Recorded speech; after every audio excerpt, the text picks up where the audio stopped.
নমস্কাৰ, মই সংগীতাই আপোনালোক সকলোকে মোৰ ইউটিউব চেনেল সংগীতা ব্লগলৈ ৱেলকাম কৰিলোঁ। এইটো এটা খুব ধুনীয়া ৰাণী কালাৰ ড্ৰেছ হয়।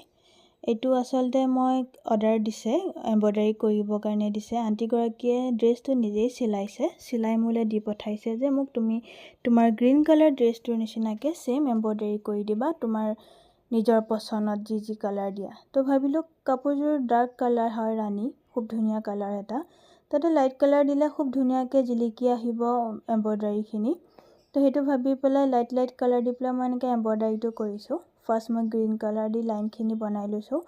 গ্ৰীণ লাইনখিনি হৈ গ'ল আপোনাৰ এইটো চেইন চিলাই বা এইটোক ৰাণ চিলাই বুলি কয়। ৰাণ চিলাই দি কৰি তাৰপিছত ফ্লাৱাৰখিনি মই বনাইছোঁ। চাওকচোন কি ধুনীয়া লাগিছে ন দেখিবৰ কাৰণে। এইটো হৈ গ'ল ড্ৰেছটোৰ কমপ্লিট লুকছটো। আৰু এনেকৈ মই অৰ্ডাৰ পাইছোঁ আৰু 3টা ড্ৰেছ হয়, বেলেগ বেলেগ কালাৰ। মই বনালে আপোনালোকৰ লগত আকৌ শ্বেয়াৰ কৰিম।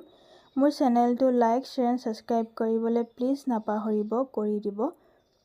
ভাল লাগিছে হয়নে? আজিলৈ ইমানেই। Bye bye.